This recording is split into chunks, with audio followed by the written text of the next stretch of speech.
Yo, how's it going, everybody? It's MacklinGaming, and man, I've been hearing a lot of slander about the PlayStation 5 lately.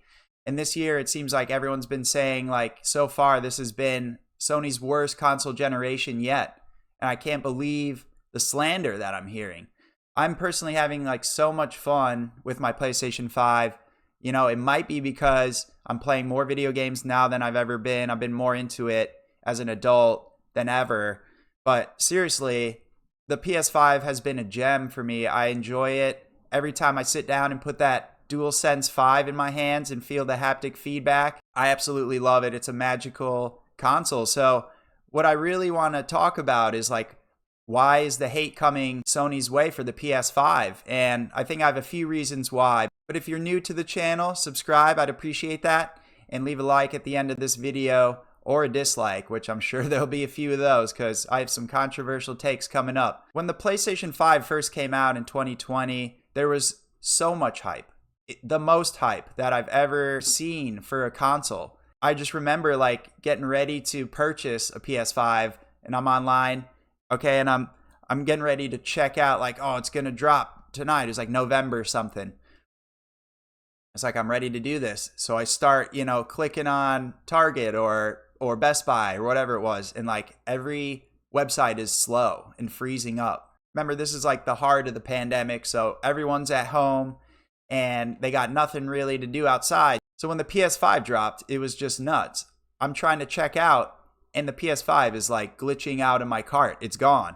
Like, I'm trying to set up my credit card and pay, and it's like, no, too slow. I was like, I cannot believe that I can't check out online and buy this item that I want. Like, this is the first time in my life I'd ever experienced this. There was not enough of this product for everyone to buy one online. Like, I know now that sounds like, duh, scalpers, like, you're going to be lucky to buy anything that's like new and hot commodity, right? But like, this is the first time I experienced that. I couldn't believe that something would get like stolen out of my cart mid checkout. So I was so frustrated, man. I was like a grown-ass man, like, God damn it. Couldn't get the PS5 from November until February, late February. Now, I was up at like 5 in the morning. There's this legendary streamer, Jake Randall, shout-outs. He would stream and only look online for drops of the new consoles. Like, that was a good time, man. I remember that like 4 years ago. I hope he's still doing well. But it was like 5:30 a.m., so I'm like hovering over the Target app, waiting for the PS5 to go red on the button that says add to cart and check out, because it's been sold out for a couple months, and so boom, there it is. And I'm like, no way. I pressed it.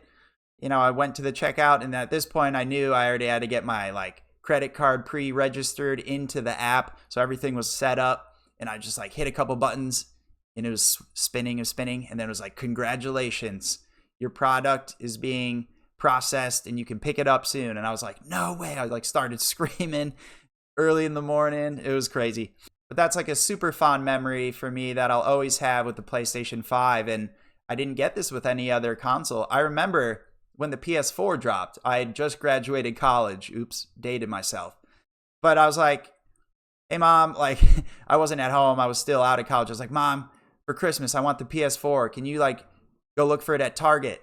And she's like, yeah, sure. She's like, yeah, I just went and bought it. And checked it out at the cashier, in person, physical box of the PS4, took it to the cashier and bought it like right at launch in 2013. So like, this was unprecedented to have scalpers and like insane shortages of the PS5. So when I finally got it, it was incredible. And I think that whole moment has made me appreciate this console, like even 3 years later, 4 years later. That's one reason why I love the PS5, but let's get into the games. I think this is the biggest reason why people just don't like the PS5 right now, is because, oh, there's not enough PS5 exclusive games. I get it. There really, there aren't a lot. And what it really is like all these great games that have come out on the PS5, which I'm going to get to in a second. They also came out on the PS4. And like, so all of a sudden, like, people are canceling that out as if they never actually came out on the PS5. It's like, oh, they're a PS4 game, so that doesn't count. but they upgraded the PS4 version to work on the PS5. You know, I'm thinking like God of War Ragnarok.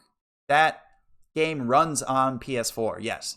But let's be real. Like, it had to have been designed for the PS5 in mind, and then like a little bit downgraded to work on the PS4, right? I don't think it was the other way around with some of these newer PS5 games. Like, my experience with God of War Ragnarok was insane. It's a beautiful 60 FPS. It can even go up to 120 FPS, like up to. So really, when you're in battles, it'll be around like 80 or 90. But the PS5 has incredible like capabilities to play these games, and the PS4 version of God of War Ragnarok cannot do that.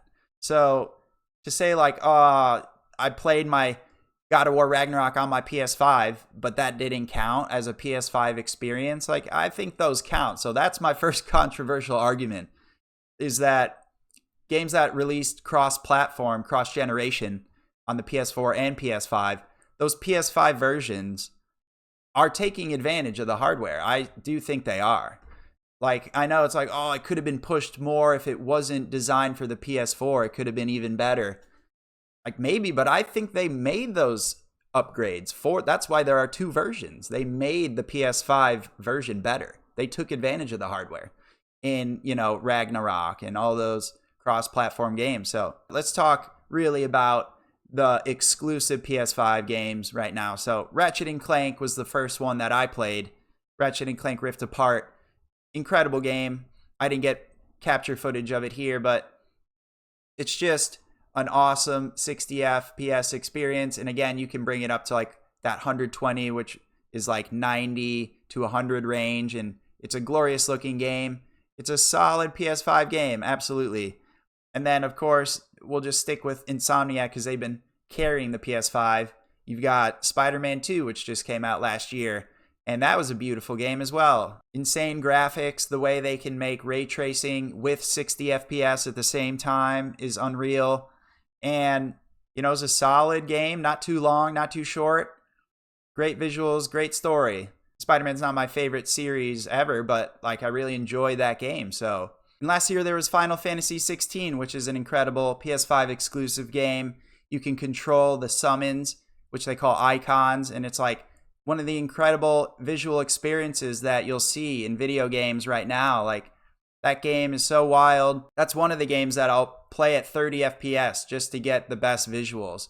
And I know the PS5 is supposed to be able to do 60, and with that game, it can. You just have to lower the resolution.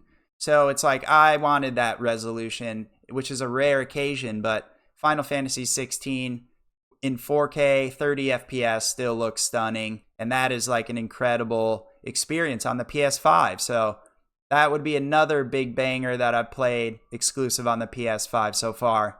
Even this year, again, I played another PS5 exclusive called Stellar Blade, which I'm sure y'all have heard of. A lot of controversy there with that game and the main protagonist, but Stellar Blade is a glorious PS5 exclusive game, and I know there's more. Leave a comment of any PS5 exclusive games that you played and enjoyed that I haven't mentioned. But I think the biggest reason for why there aren't a ton of exclusive games is the obvious trend that games are taking so much longer to develop now. You know, like, development studios are taking 5 to 7 years to make a big AAA game, and that's why you're not seeing as many releases for this newer generation. So I've made another video about this previously. So, like, you know, there's something's got to change there. Something's got to give. I agree. There has to be, you know, more games coming out more frequently. I guess more specifically, the same development company needs to release games more frequently.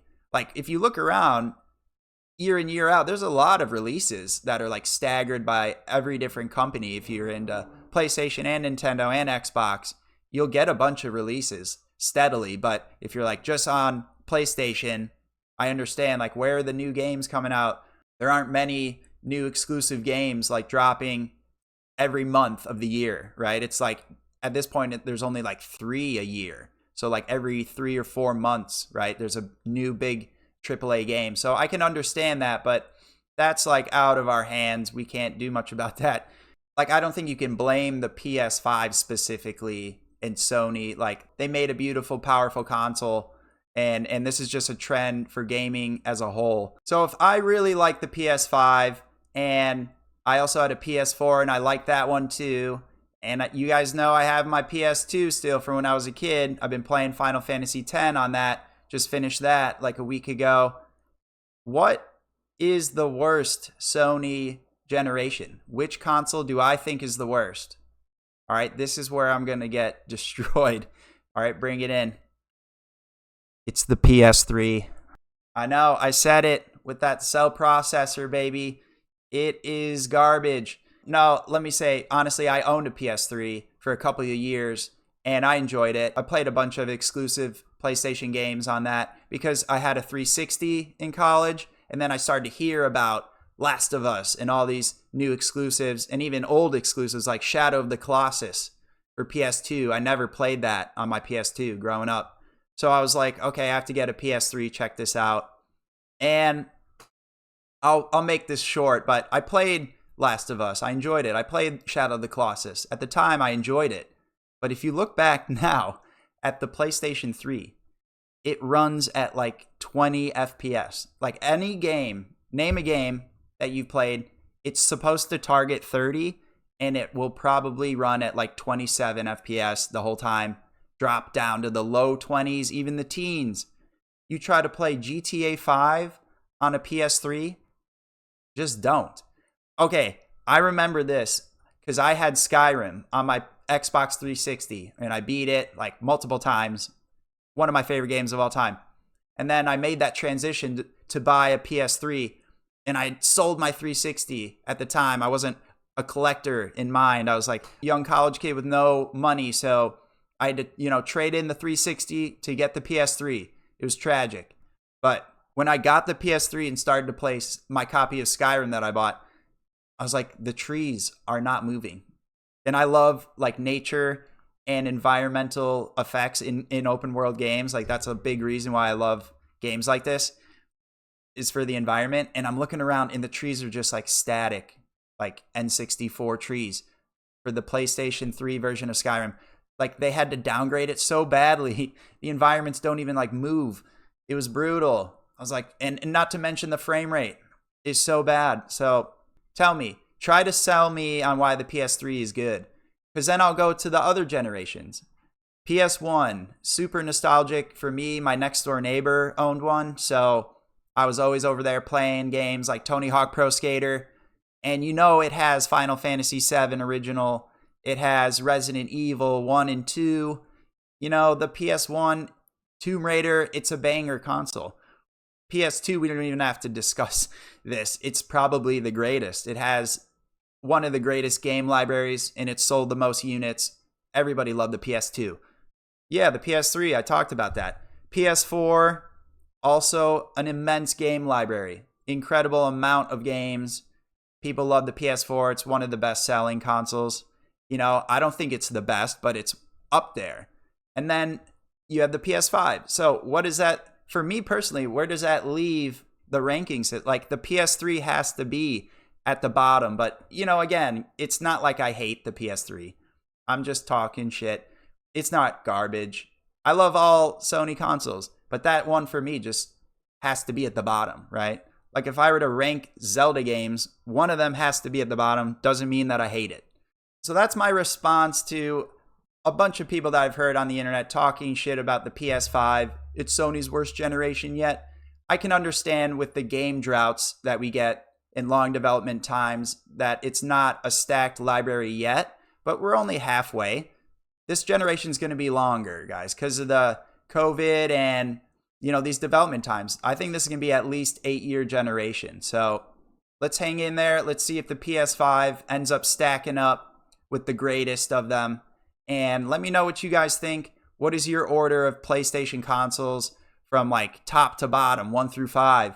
What's your favorite and what's your least favorite? Let me know in the comments. Leave a like, subscribe, and I'll see you next time. Peace.